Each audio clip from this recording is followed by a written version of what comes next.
Bienvenidos a Página en Blanco, tu podcast si quieres escribir, si quieres ser escritor, si te interesa la escritura, así en general. Hoy es un poco distinto el programa. Como veis, no tenemos a Laura, la hemos relegado ahí detrás de la cámara. Y tenemos con nosotros a Ana Belén Nieto, que es escritora, colaboradora con la Escuela de Escritura. Ahora mismo está impartiendo el curso de escribir una novela, ambientación, documentación y world building. Y nada, cuéntanos un poco sobre ti. Pues nada, como muchos de vosotros, empecé a escribir pues muy pronto, de niña, de adolescente, los diarios. Luego ya pues fui un poco tomándomelo más en serio. Hice algo de fanfiction, pues que me parece una herramienta muy buena para ir empezando y haciendo mis ensayitos, mis cuentos o una historia. Hice algunas historias con una amiga a 4 manos en el colegio. Mis primeras novelas históricas, una de piratas, una de romanos. Si me está viendo, seguramente estará diciendo, por favor, no cuentes esto. Pero bueno, así un poco empecé. Y ya llevo como 10 años publicando, ya llevo 10 años siendo profesional. Mi primera novela, La huella blanca, la publiqué con Ediciones B. Es la primera de una saga épica, de una trilogía celta en la Irlanda del siglo V. Y bueno, fue un proyecto bastante monumental. La verdad es que eso es meterse en camisa de 11 varas de verdad, porque tuve que ir a Irlanda, estuve allí un año viviendo, estudié irlandés, antiguo y medieval y moderno. Y bueno, y volví un poco a la universidad, hablaremos de la documentación, tampoco hay que llegar a tanto, pero bueno, esa fue mi entrada, ¿no? Hice la trilogía con Ediciones B y luego ya escribí, me llamaron de una productora para hacer una adaptación de la serie Acacias 38, una precuela. Y luego pues hice también una novela con Roca, El Club de las 50 Palabras, que fue llevada a Italia, igual que la de Manuela, la de Acacias 38.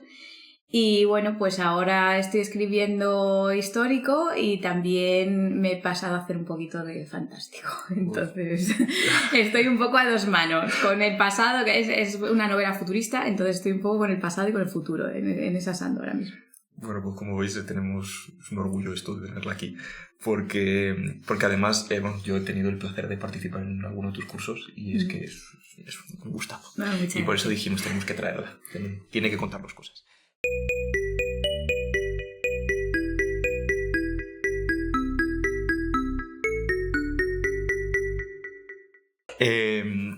Y nada, pues de momento hemos hablado en estos programas de cómo empezar, los primeros pasos para empezar a escribir, ya sea una novela, un guión de cine, cualquier producto al final que empiece con la escritura.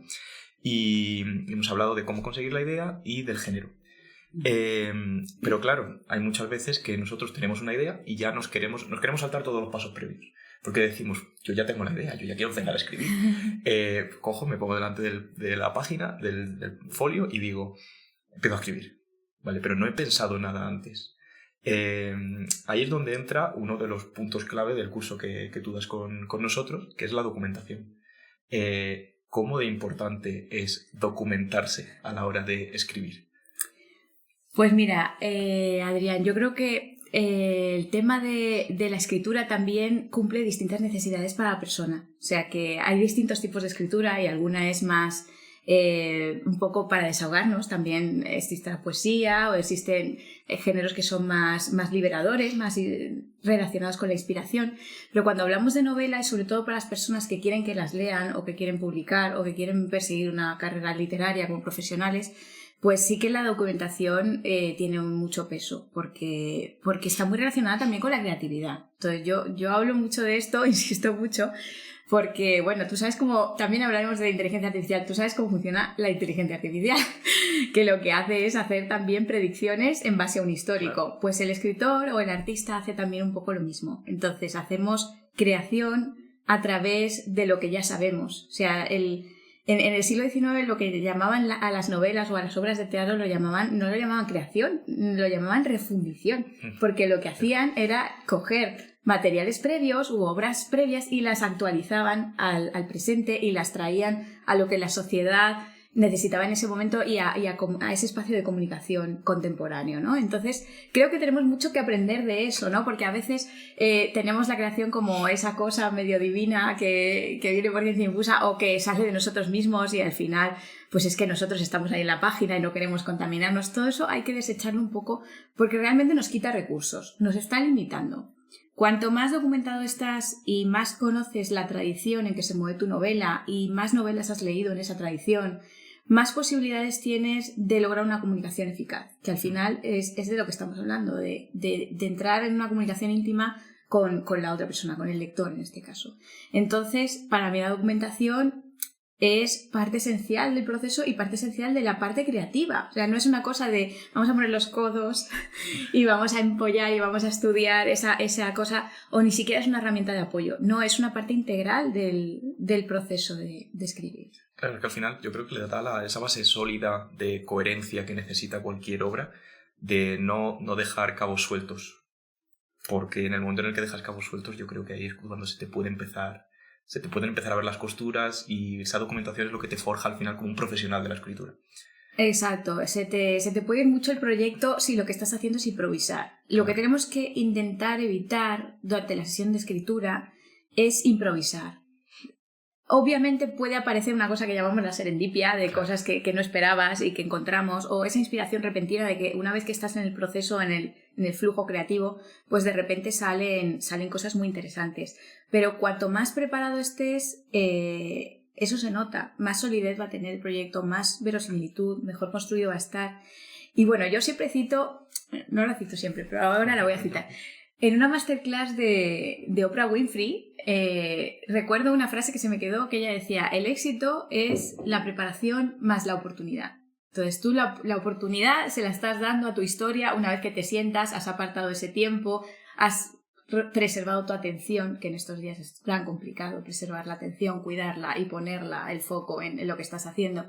Y has reservado ese tiempo pero si tienes la mochila vacía porque no has estudiado, porque no te has preparado, porque no has documentado nada, y yo por documentación entiendo no solo ir a una biblioteca, sino muchas cosas más, vamos a hablar de eso. Si no te has preparado, la mochila está con 3 cosas. Y entonces cuando llegue el momento en que tengas que tomar las decisiones creativas, que escribir es tomar decisiones, y que se dé un carácter en la página. Los buenos escritores no son solo técnicas, son una voz de un autor, y la voz del autor la ves en las decisiones que toma. Entonces, a la hora de tomar esas decisiones, si tienes 3 lápices, no te va a salir igual el dibujo que si tienes 40 o 60. Entonces, la documentación es rellenar esa mochila y darte posibilidades a la hora de elegir y de tomar la decisión más correcta. Entonces, lo de escribir al azar, lo de la inspiración, lo de esperar a que venga la musa y me diga lo que tengo que escribir, lo dejamos. No, eso también es importante. Yo soy también muy de arrebato y de a las 3 de la mañana, a las 4, de repente se te ocurre algo o has tenido un sueño. Pero claro, la documentación es algo que llevas bastantes meses preparando. No hace falta llegar a los 8 años que tardó Herbert en preparar Dune, pero sí que hace falta una maduración del proyecto antes y durante la escritura, el llevar la historia contigo, el incubar a los personajes, el madurar esas ideas, que el concepto no sea una cosa, bueno, es que más o menos, que no sea borroso, que no sea nublado, que no sea, bueno, más o menos sé de lo que quiero hablar, pero bueno, ya saldrá en la página. No, piensa sobre ello, lee sobre ello, lee artículos, mira a ver lo que pensaron otras personas sobre ese tema en concreto, ve al lugar donde van a suceder las cosas, mira, huele, toca, intenta hacerte con recursos sensoriales también, habla con la gente, conoces a un amigo que se parece a tal personaje, vuelve a tomar el contacto con ese amigo, tómate un café con él, mira a ver qué expresiones, qué gestos tiene. Eso también es documentación, Adrián. O sea, es que es todo. Decía Pío Baroja que él se iba por el pueblo y que él no desaprovechaba una conversación. O sea, ese arte de la conversación que es tan importante y que a veces estamos perdiendo, la conversación en directo, que perdemos por el WhatsApp, que perdemos por la comunicación asíncrona. Eso, el escritor no puede perder la oportunidad de escuchar las historias de otras personas. Porque tú tienes una sola historia, tú tienes una biografía, pero el mundo es muy grande y las historias de los otros te aportan perspectiva y te ayudan a crear la tensión dramática, porque al final estamos hablando de juego dramático. Entonces yo hablo por mí, pero necesito otras personas que no piensan como yo para oponerse a mí, para hacer ese juego de drama. Por eso es tan importante consumir producto cultural. Es decir, aquí estamos hablando también de mucho de lo importante que es lo cotidiano. Me ha gustado mucho esa estrategia de ir a buscarlos a través de los sentidos. De salir a la calle, de ver, de sentir.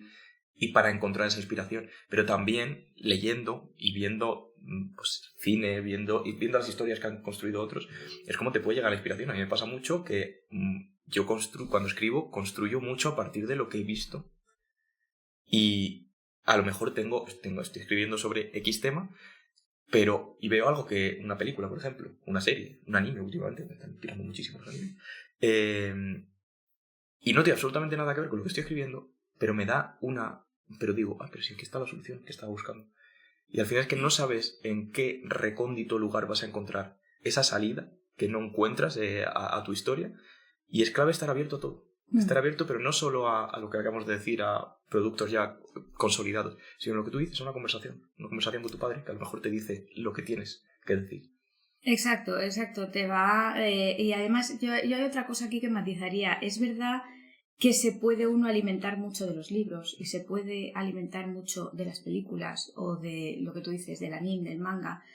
Yo creo que sobre todo eso te aporta, algunas ideas de historia te aporta, ¿no? Pero sobre todo te aporta mucha técnica, te aporta ayuda a la hora de crear la narrativa, claro, de la estructura, y sobre todo si lo ves con mente analítica y estás analizando cuáles son los trucos y la manera de narrar que tiene, te aporta mucho a nivel técnico. Pero yo soy de la opinión de que la verdadera literatura se tiene que nutrir un poco directamente de la vida. Claro, o sea, claro. De cosas mucho más viscerales. Entonces, es verdad que es muy difícil que una obra de ficción llegue a sustituir ese contacto con la realidad. O sea, creo que hay que hacer un esfuerzo. Es muy difícil en estos días hacer un esfuerzo por salir ahí fuera, estar en contacto con la vida, atreverse a querer, atreverse a sufrir, atreverse a vivir. Es cada vez más difícil. Pero es que no puede haber una esencia, una buena literatura sin eso. Entonces, porque si no estamos remezclando todo el tiempo historias y hacemos una especie de digestión de lo que ya está digerido. No puede ser así. Llega un momento, o sea, al principio sí lo puedes hacer. Y ya te digo que lo de las fanfiction es la herramienta ideal, porque tú coges un mundo que ya está creado, unos personajes que ya están creados, y entonces lo que haces es trabajar las tramas y ensayarte y con las tramas y entrenarte como escritor. Pero llega un momento en que tienes que coger el toro por los cuernos. Claro. Y si quieres contar algo que emocione y que sea real y que la gente al final esté conmovida y transformada, tienes que salir ahí fuera y sufrirlo tú, o vivirlo tú, o disfrutarlo tú. O sea, todo eso tiene que estar. Vamos, que yo la conclusión que sacaría de esto es que, por lo que me dices, el proceso de documentación no es la idea general esta que tenemos de algo aburrido, algo de ponerte a estudiar, a hincar codos, como has dicho antes, sino que es salir a encontrar la historia. De 1000 formas. De 1000 formas, exactamente. Y con los 5 sentidos, como dices tú, y a veces es algo tan personal como mirar las cartas familiares o el legado familiar, o cuando estás haciendo tu biografía, mirar tus propios recuerdos, mirar tus propias... Aunque toda la literatura es un poco autobiográfica, ¿no? Pero directamente tus diarios, tus cosas, ¿no? Entonces, la documentación depende mucho de cada proyecto, es muy diferente dependiendo de lo que hagas. En una romántica, la romántica yo creo que contemporánea se nutre muchísimo de las experiencias de amigas, de esas reuniones de chicas, donde todas compartimos nuestras historias con el fulanito o el menganito. Siempre está en la novela romántica contemporánea. El proceso de documentación de esa historia es muy diferente a lo que hace la ciencia ficción o lo que hace la histórica. Entonces, yo siempre pongo el mismo ejemplo personal de que cuando a mí me encargaron la adaptación de Acacias 38, yo no había visto ni un solo capítulo de Acacias 38. Entonces, fíjate hasta qué punto es personal, que para mí el proceso ese fue verme los 200 capítulos de Acacias 38, desde las 10 de la mañana hasta las 10 de la noche. Me veía 10 capítulos diarios, porque eran larguitos. Y ese fue el proceso de documentación, porque en una adaptación lo importante es que tú conozcas muy bien el material del que vienes, porque los lectores lo que están esperando, que son también la audiencia de la serie, lo que están esperando es reencontrarse con los personajes y reencontrarse con esa historia.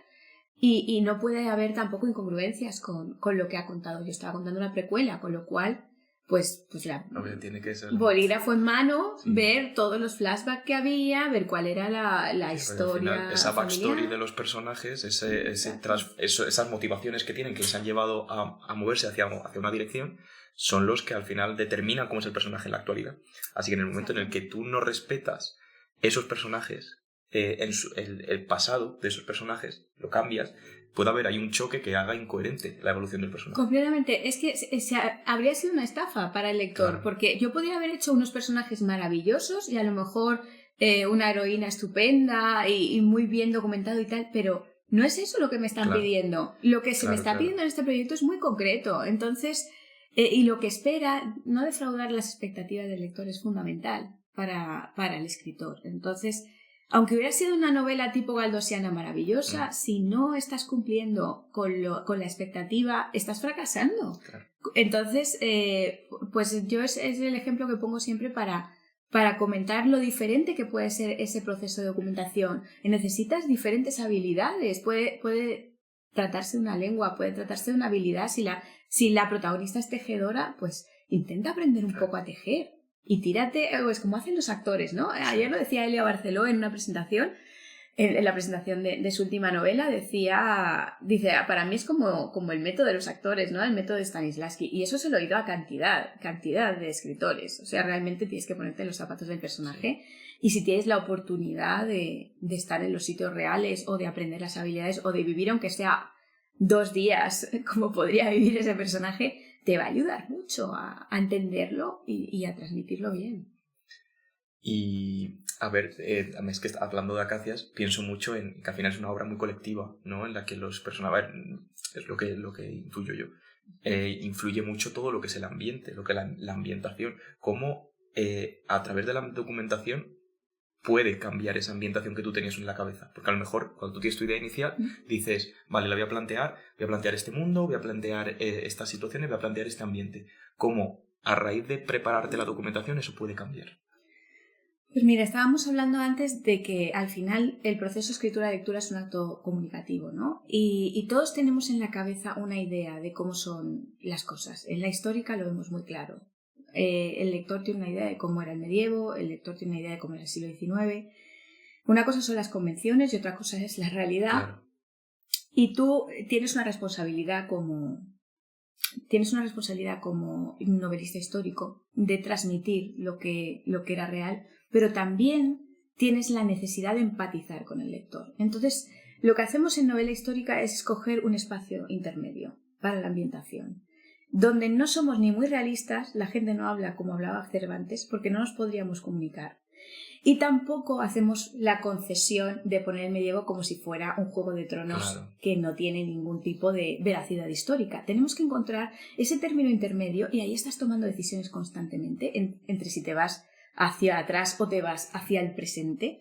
Pero tienes que lograr ese espacio recreado, inventado, donde podemos comunicarnos y a la vez te estoy transmitiendo una imagen que es fidedigna de cómo eran las cosas. Cuando hablo de una imagen estamos hablando de sintetizar, no estamos hablando de traer toda la época medieval. Estamos hablando de lograr los 3 o 4 trazos abstractos, ¿no? Como si fuera el manga, lo que tú dices, ¿no? Con 3 pinceladas logramos dibujar algo que se parece a una persona. Sí, pues, como un proceso de adecuación en el que seas capaz de ser veraz, pero adaptándolo a una de las necesidades del lector, que al final no es el mismo lector de la Edad Media. Lo importante es que al final la imagen que queda, que es una imagen abstracta, más resumida, más recreada, esa imagen no traicione el original. Claro. Entonces ahí tienes que hacer un proceso de abstracción. Para mí las 3 inteligencias que actúan en el escritor son la inteligencia del lenguaje, la inteligencia simbólica y la inteligencia abstracta. Entonces tienes que tener capacidad de síntesis para poder coger todos esos detalles, toda esa documentación que has cogido sobre el medievo, de las cosas que pasaban, las ratas, la peste, madre mía. Pero claro, te imaginas y dices, jolín, es que estar 48 horas de parto, ¿cómo me pongo en esta situación, no? Entonces, pero al final algo de eso tiene que quedar en la página. O sea, tienes que poder transmitir que eso ha sido durísimo. Porque es que si no, no es verosímil, no se lo cree, estás haciendo una traición. a todas esas personas que realmente pasaron por 48 horas de parto, que era algo horroroso. Entonces, sí tienes que lograr tocar las teclas suficientes para que la gente se quede pensando, ostras, qué fuerte lo que ha pasado aquí, ¿no?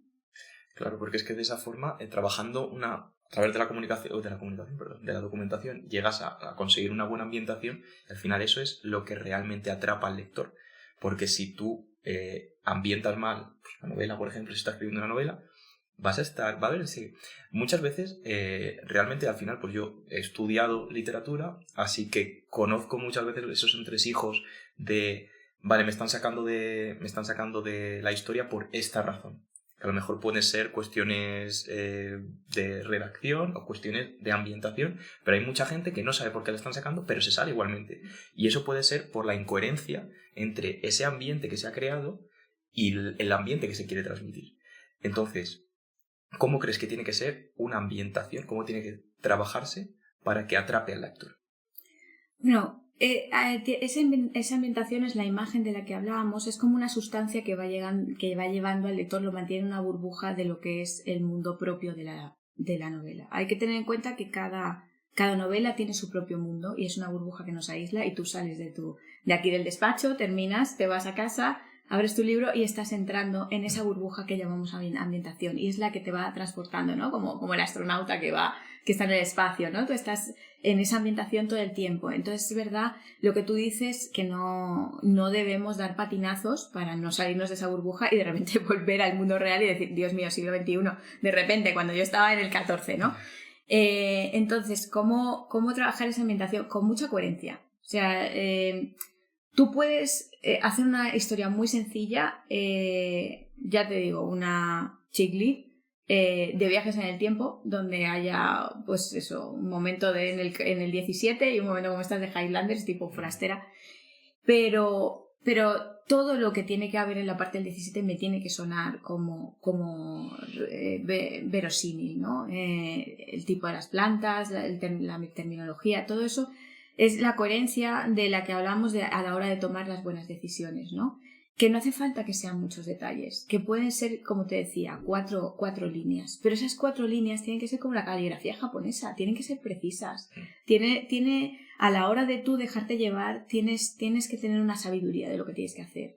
Y eso solo lo puedes tener cuando has estudiado bastante, cuando sabes muy bien lo que estás haciendo y conoces bien el entorno donde te mueves y donde te estás manejando, ¿no? Entonces, para que eso no fracase, lo que tienes que hacer es conocer lo que tienes entre manos. Entonces, también es cierto que tú puedes prescindir de lo que es si estás hablando, por ejemplo, de Megan Maxwell, que ha hecho también viajes en el tiempo con romántica. Megan Maxwell no necesita una histórica. Pero si se ha visto mucho los Bridgerton y conoce cuál es la cultura de su lector respecto a lo que es la regencia, puede recrear eso en la página y puede dar esa sensación de que tú estás en la regencia, aunque no está bien documentado, pero tiene la suficiente cultura general como para compartir ese espacio con sus lectores. Y además es el lector al que se está dirigiendo Megan. O sea, Megan no necesita hacer una documentación como la que haría un novelista histórico que se presenta como novelista histórico. Sí. Son distintos registros y son distintos niveles de documentación.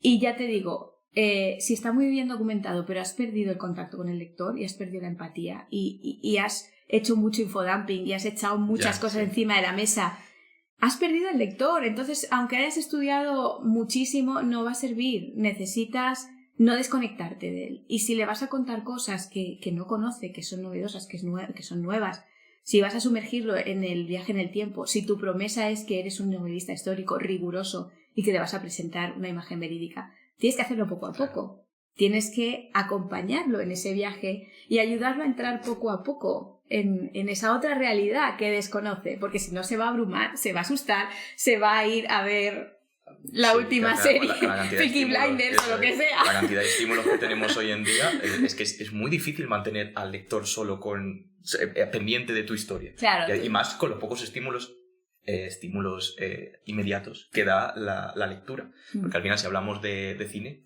pues es más fácil porque al final ves cosas, tienes esos estímulos visuales, pero en la literatura tienes que hacer un esfuerzo realmente y tener una paciencia. Y me parece clave la referencia que me haces de Megan Maxwell, porque es muy difícil e influye mucho en la ambientación el cambio de época. Porque tú tienes un mensaje que quieres transmitir y yo imagino, te pregunto, ¿cómo influye el cambiar de época, el decir, vale, quiero escribir, quiero transmitir este mensaje, quiero contar esta historia, pero voy a elegir esta época? Eso no puede ser algo aleatorio tampoco. No, para nada, para nada. De hecho, cada cambio que haces de marco, ya sea de otro país, de otra mentalidad, de otro tiempo o una realidad alternativa, como en el fantástico, tiene que estar muy justificado.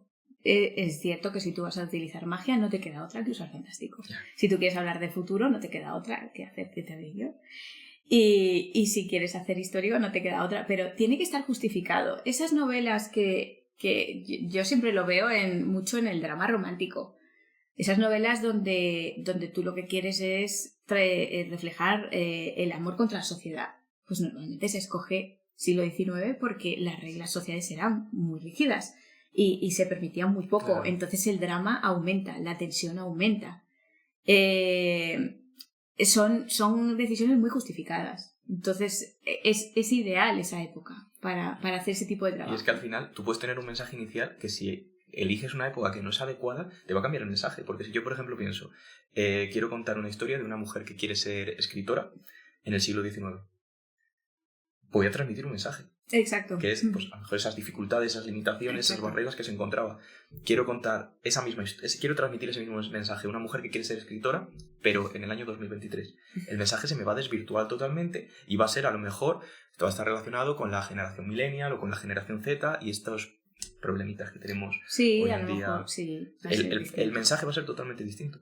Por eso es clave documentarse para tener una buena ambientación que haga coherente ese mensaje que tú quieres transmitir y saber adecuarse. Hablábamos el otro día de que a la hora de elegir un género, que luego a ver si tenemos tiempo para hablar de géneros también, es clave saber lo que quieres contar a la hora de elegir ese género y no elegirlo de forma aleatoria, decir, pues yo quiero contar una historia de terror, pero hasta a lo mejor tu mensaje no entra dentro de esa historia de terror. Claro. Y luego al final hay que hacer un esfuerzo extra en el cambio de marco y además corres el riesgo de perder, de que se diluya la tensión, si no suma a la historia, sino que resta, y de perder tensión dramática.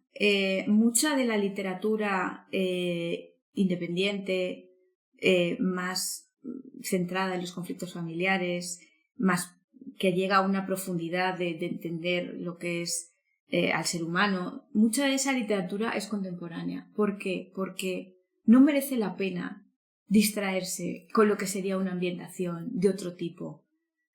Si no es necesario, y tú puedes hacer el microcosmos y tú puedes poner una familia que simplemente viva en el campo. Yo la última que estoy leyendo ahora es así, ¿no? Es de Claire Fuller y se llama Tierra Inestable. Y es de unos hermanos que viven en el campo y tienen 51 años y viven con su madre. Y de repente la madre se muere. Ahí tienes ya todos los elementos que necesitas para hacer el drama. Claro. No necesitas añadirle nada más. Y realmente si le sumas cosas a eso, si se las pones encima por ser más pintoresco, porque el decorado sea más colorista, por darle un poquillo de sabor a la historia, te estás cargando la historia. Porque estás quitando el foco de lo importante y te estás yendo a los peces de colores. No es contraproducente para la historia. Entonces, lo que no suma, no lo uses.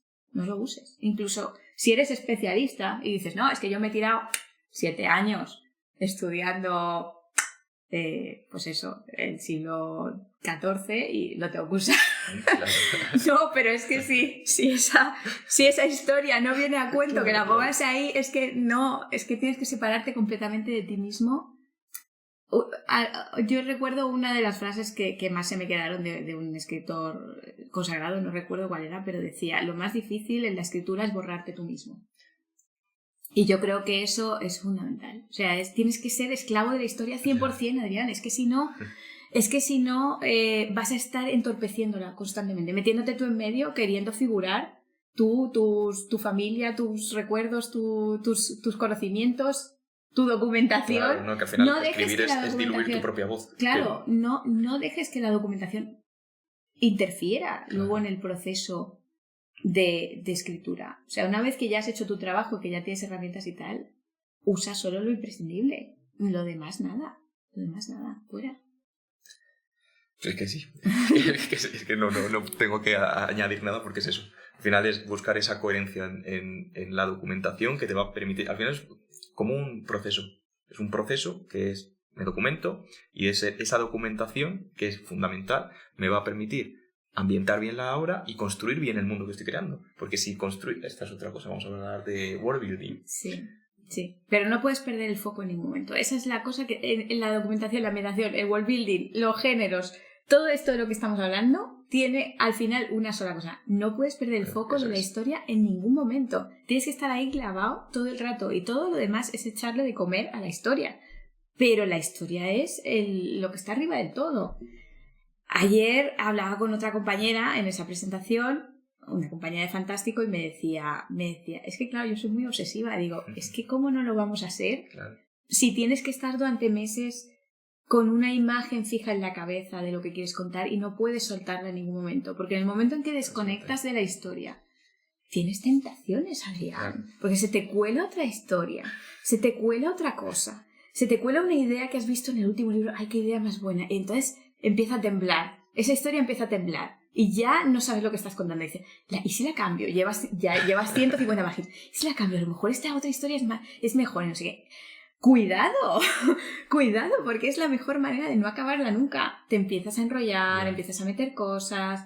Ya pierde fuerza. No. Hay que poner muros y ser muy protector. Eso, hay que saber cerrar las salidas. Es como en investigación. Cuando tú estás investigando... hay muchas veces que empiezas a encontrar nuevas vías que dices, uy, mira, ¿de dónde me está llevando esto? Pero a lo mejor es un callejón que te lleva a un nuevo mundo. Y dices, vale, me he perdido. Y es que eso te destroza todo el trabajo anterior. Es terrible. Y tener dudas en medio... que siempre las vas a tener, ¿eh? Las dudas son completamente normales. El sentirse perdido es normal. El tener...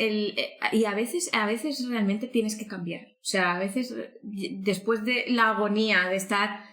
un mes entero diciendo, Dios mío, ¿qué hago? Y haciendo páginas que no valen para nada y tal. A veces tienes que cambiar y tomar la decisión de decir, vale, abandono tal y lo voy a cambiar por esta otra cosa. Cambias el narrador, o cambias el tiempo, o cambias... cambiar la historia a medias yo no creo que se pueda hacer. O sea, porque ya llevas demasiado. Pero a veces tienes que hacer cambios, pero son procesos normales. O sea, el sentirse angustiado, el sentirse perdido, el bloqueo escritor. Todas esas cosas son normales. Yo lo que recomiendo cuando hay bloqueo escritor es volver a la documentación. Volver a la documentación. Llega un momento que ves la luz al final del túnel. O sea, se te abre otra vez lo que estaba cerrado, lo que estaba angustiado, lo que no veías. Vuelves a la documentación, investigas un poco más, ya se te quita. Se te quita porque hay cosas que reafirman la idea inicial. Claro. Aparecen cosas nuevas que reafirman la idea inicial. Y vuelves otra vez a engancharte, y vuelves otra vez a enfocar, y vuelves otra vez al principio y dices, no, si estaba bien. ¿Y cómo he podido estar el último mes pensando que esto no servía para nada y que estaba mal y que era una historia que habían contado 1000 veces la gente y que no merecía la pena contarla? Pues ya has pasado el túnel y ya dices, no, sí, vale, esto ya lo han contado, pero es que lo que yo estoy haciendo no de esta manera no lo han contado antes. Claro. Y eso te lo dice la documentación. En el momento en que vuelves a investigar y dices, no, vale, es que esto tiene cosas que están estupendas. Sí. Esto no lo podemos dejar pasar, hay que escribirla. Y entonces vuelves otra vez al camino. Claro. Pero esos meandros, esos momentos oscuros, son parte integral del proceso. Si no estás sufriendo eso, aunque lleves 20 años de profesional, revísalo. Porque no es que no es normal.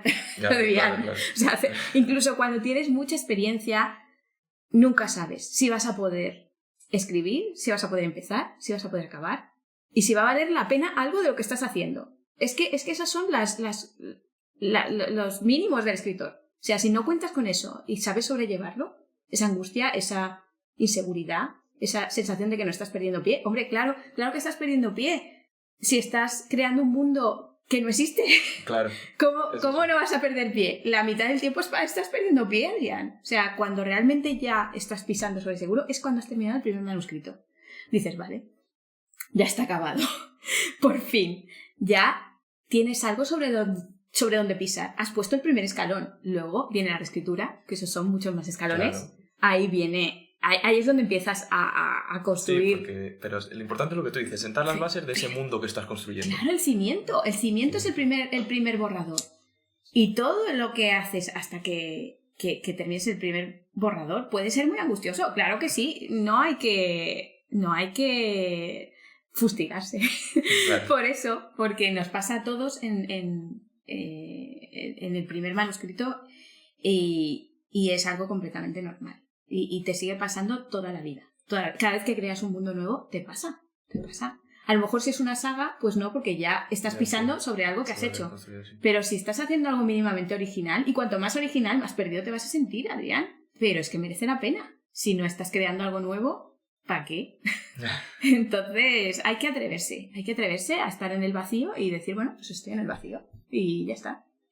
Me viene a la cabeza ahora que se han puesto tanto de moda las inteligencias artificiales, ¿cómo puede afectar la inteligencia artificial a la construcción de ese mundo, a lo que es el world building? Quiero decir, una persona, a lo mejor yo ahora cojo y le digo a la inteligencia artificial, quiero que me ayudes a construir este mundo. Y a través de las preguntas oportunas puedo construir mi propio mundo. Eso nunca va a poder reemplazar realmente la documentación. Eso no lo sabemos, porque como todavía es una tecnología que está muy en desarrollo, tenemos que ver realmente cuáles son las posibilidades de la inteligencia artificial. Y además, en los experimentos que estamos viendo de inteligencia artificial, yo no he visto todavía lo que es alimentación y entrenamiento de la inteligencia artificial con textos propios, que luego habría que ver si eso se convierte en un asistente que te pueda ayudar a expandir los propios mundos que tú has creado a partir de ahí, ¿no? Pero al fin y al cabo, lo que hace la inteligencia artificial es atajar y sintetizar. Tiene algunas cosas positivas y tiene otras negativas. Para empezar, se están entrenando con material de otras personas, con lo cual estás cogiendo cosas que ya están creadas, no sabes hasta qué punto las está sintetizando y mezclando o las está haciendo un corta y pega, porque no sabes cómo de digerido está eso y cómo de mezclado con otras cosas, con lo cual es posible hasta que coja párrafos que sean literales de otras obras. Y eso tú no lo sabes. Igual que hay inteligencias artificiales que sirven para sintetizar y crear, hay inteligencias artificiales ya, como Stylo, que lo que hacen es detectar eso. Entonces, puede, por un lado, diluir tu autoría. Puede que la inteligencia artificial te la destaque como que no la has escrito tú, porque no detecta tu estilo como escritor.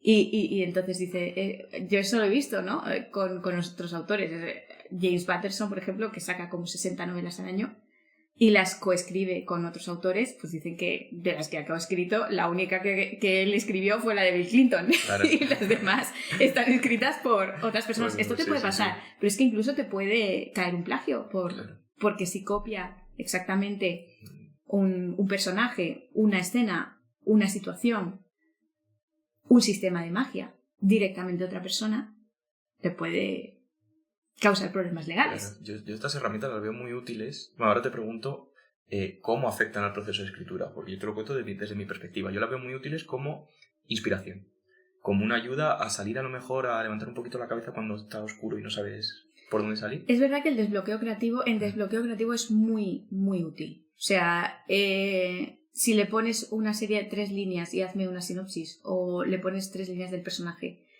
y dices, desarróllame la ficha del personaje. Claro. Este tipo de cosas te da muchas ideas. Yo lo que hago muchas veces es, a lo mejor estoy en un diálogo que no sé por dónde sacarlo y digo, le voy a preguntar. Y a lo mejor me meto en el chat GPT y le digo, oye, reprodúceme una conversación entre 2 hermanos que están en esta situación. Y te reproduce, y obviamente no lo voy a usar literalmente, pero digo, ay, pues mira, sí te da ideas. Este tema sí que lo puedo entroncar con lo que quiero decir. Sí, yo ese tipo de cuestiones para inspiración y el desbloqueo creativo las veo bastante emparentadas con lo que hacían algunos escritores más clásicos de utilizar los métodos aleatorios, los surrealistas, el I Ching, el tarot, los dados de Storytel, estos que tiras y te sale una casita y luego te sale un árbol y tal. De creatividad. Y entonces dices, vale, me ha salido el árbol, pues eso es que tengo que hacer algo con el árbol. Y entonces estabas en tu página y dices, vale, pues ahora encuentro en el árbol, y dentro del árbol había el papel que justo estaban buscando. Ese tipo de cosas sí que te pueden ayudar, porque es esto de lo que hablábamos antes, la inseguridad del autor, el no estar pisando sobre nada, el estar siempre en la línea, esa angustia de hacia dónde voy, cuando lo que hay es el vacío. Para quitarte esa angustia, la inteligencia artificial es muy útil. Es muy útil porque te va diciendo lo que tienes que hacer, y como seres humanos necesitamos en realidad bastante que nos digan lo que tenemos que hacer. La libertad nos da mucho vértigo. O sea, y el océano creativo es infinito. Entonces ese vértigo sí que te lo quita la inteligencia artificial. Pero ya te digo, cuidado de delegar demasiado en esto, también porque nuestras habilidades como escritores se van a resentir si nos acostumbramos a... Es como el que siempre va en coche y no utiliza las piernas. Si nos acostumbramos a delegar en el asistente constantemente, al final estamos reciclando material de otras personas y no estamos entrenándonos como escritores. Perdemos la habilidad de escribir. Eso te iba a preguntar, ¿cómo afecta el delegarse de esta forma a las inteligencias artificiales en la capacidad creativa de uno mismo? Porque la merma seguramente. Totalmente. El escritor es entrenamiento. Decía Stephen King que en su libro Mientras escribo, que lo atropellaron en su pueblo, y dice que estuvo un tiempo sin escribir. Dice cuando volvió a sentarse en la mesa, alguien como Stephen King, que tiene tanta experiencia, dice que no le salía nada, que no conseguía sacar ni una sola frase que valiera la pena.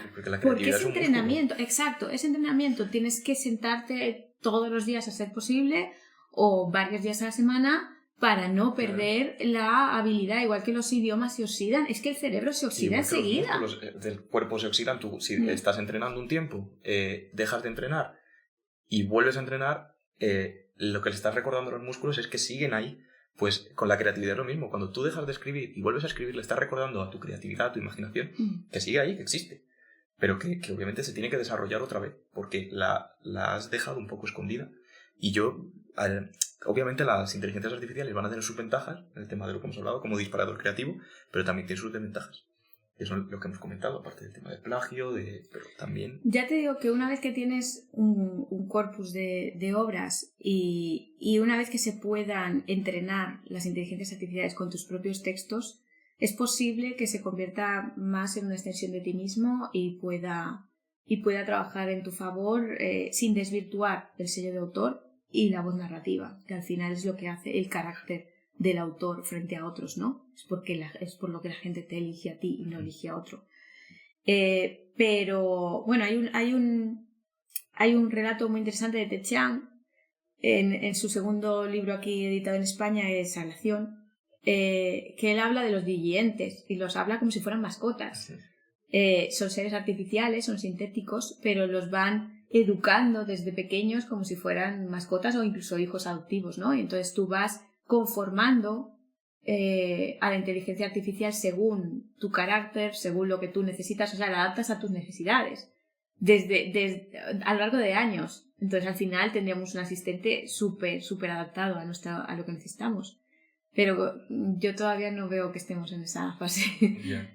Sí, no, a ver, el consejo que le podemos dar a la gente que nos esté viendo ahora mismo es que podéis trastear con ellos, que está muy bien conocerlos, empezar a manejarlos un poco, pero no delegar en ellos. Es decir, no dejar totalmente la historia en manos de esas inteligencias artificiales, porque al final lo que van a conseguir es, aparte de mermar nuestras capacidades, no creo que vayan a dar unos resultados. Ahora mismo no sabemos lo que va a pasar en el futuro. Sí, pero... además... es como sintetizan de varias fuentes y las fuentes más habituales son las fórmulas que más se repiten. Al final las estructuras, las fórmulas, los clichés que te repite la inteligencia artificial es que están súper manidos. Entonces la originalidad o la capacidad de proyectarte tú en la página ¿Y para qué negarnos? Lo bonito del proceso de escritura te lo Claro, roba, es que sí. te lo roba. O sea, que es que ese orgullo, esa satisfacción personal que tiene el verte tú representado en tu obra, te lo va a quitar. Entonces, esa es la parte sagrada de las artes. Cuando tú ves un cuadro y dices, este soy yo. Cuando ves una escultura y dices, este soy yo. O cuando ves un libro y dices, este soy yo. No es algo externo a mí, es que es un espejo mío. Eso te lo va a robar la inteligencia artificial. Entonces, es algo que a lo mejor funciona muy bien para el mercado, para estar subiendo a Amazon una novela cada semana, porque una vez que esté entrenado, una vez que lleves 5 novelas, las metes todas y te las hace como churros y te hace 5 o 6 iguales. Pero has perdido el respeto a tu arte y has perdido la parte sagrada del arte. Y además estás vendiendo una estafa. Sí, porque siempre se ha relacionado escribir, siempre se decía lo de tener un hijo, plantar un árbol y escribir un libro. La trascendencia. Claro, al final escribir un libro es como dejar una parte de ti para la posteridad. Tener un hijo. Yo veo la inteligencia artificial como la gestación subrogada de la escritura. Es una corrupción de lo que es el arte del escritor. Claro. Sí, enfocada probablemente a mercado, porque ya te digo, como tenemos las ventanas de atención tan pequeñas de la gente, sobresaturar el mercado es la única manera de lograr visibilidad. Entonces, los escritores que están contratando a escritores en la sombra o que tienen equipos de trabajo, como lo que decía James Patterson, de 60 obras al año, se trata de sacar las más posibles para estar copando el mercado entero, o sacar cada 3 meses una novela para que nadie más entre, para que estar en la mente de los públicos en ese nicho concreto y que siempre te escojan a ti. Pero eso es mercantilismo 100%. Eso no tiene nada. Un poco la magia, lo que es la literatura. Nada pero la literatura, el cine. Nada que ver con el arte, nada. Eso es mercado puro. Y sinceramente, cuando ya se desarrollen mucho las inteligencias artificiales, es que no van a valer nada. Ese tipo de sistemas no van a valer nada. Lo que va a valer, yo creo, esta es una predicción personal, pero lo que va a valer cada vez más es el encuentro con el autor. La carne, la sangre, la presencia física. Ese tipo de esas jornadas, esos congresos que hacemos, las ferias del libro, donde tú ves a un autor hablar apasionadamente de su historia, contártela como yo te estoy contando a ti. Esa pasión que se transmite cuando tú y yo hablamos, eso es lo que va a valer cada vez más. Igual que en la poesía, una vez que empezaron las redes sociales y empezó a haber poesía a cholón, como se suele decir, los autores, los poetas volvieron a los recitales y volvieron a encontrarse con la gente y volvieron un poco al trovador ese de itinerante que va contando y que va el cuentacuentos. Eso cada vez va a tener más valor porque es lo que te está dando una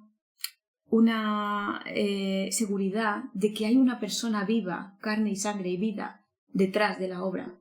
Entonces, si tú estás haciendo trabajo con inteligencia artificial, cuando llegue el día de las jornadas del libro, no vas a poder hablar de la obra, porque no sabes ni de qué va. No la has sentido, no la has sufrido, no la has vivido, no la has llevado dentro de ti, no sabes de lo que estás hablando. Y no lo vas a transmitir con la pasión con la que hace un creador de verdad, que es su hijo, que es que lo ha parido él. Entonces, eso cada vez va a tener más valor. Vamos, casi en resumen, tú no la usas mucho en tus obras. Yo no la voy a usar. Yo, desde luego, para las cosas que yo firmo con mi nombre, no las usaría nunca. Y para las otras sí, a lo mejor si estoy con seudónimo, es probar alguna cosa creativa, pero es que lo del seudónimo tampoco al final merece mucho la pena. Porque pierdes mucho el contacto con los lectores y no puedes construir tan sólidamente tu carrera de escritor, a menos que el seudónimo sea que la coja una editorial y que lo convierta en un bestseller. Pero yo desde luego para el trabajo que yo hago, primero que no me sirve, porque el trabajo de novela histórica está tan apegado a la documentación que casi son uña y carne y documenta fatal la inteligencia artificial. O sea, he hecho unas pruebas de documentación que es que dices, madre mía, si te estás inventando el 90%.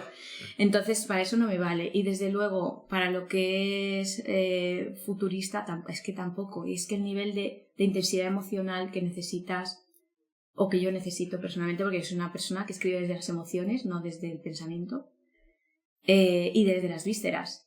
es que tiene que estar tan relacionado con mi vida que la inteligencia artificial no puede llegar ahí. No, y que la emotividad, que al final el arte es una proyección de la emotividad propia y no vas a conseguirlo nunca trabajando a partir de una máquina.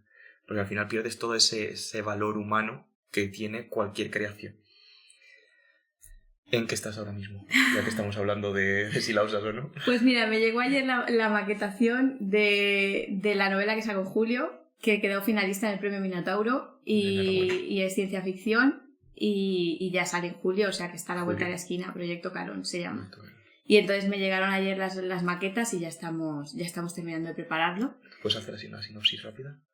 Pues es mundo virtual, pero es una saga familiar y no tiene que ver tanto con cyberpunk clásico, como con noir, no es tan oscuro, no es tan distópico, es más bien ciberópera, o sea, algo tipo Star Wars, pero en el mundo ciber en lugar del espacio. Sí, porque a mí lo que me gusta mucho es la épica. En La Huella Blanca, pues era una saga épica, ambientada en los tiempos celtas.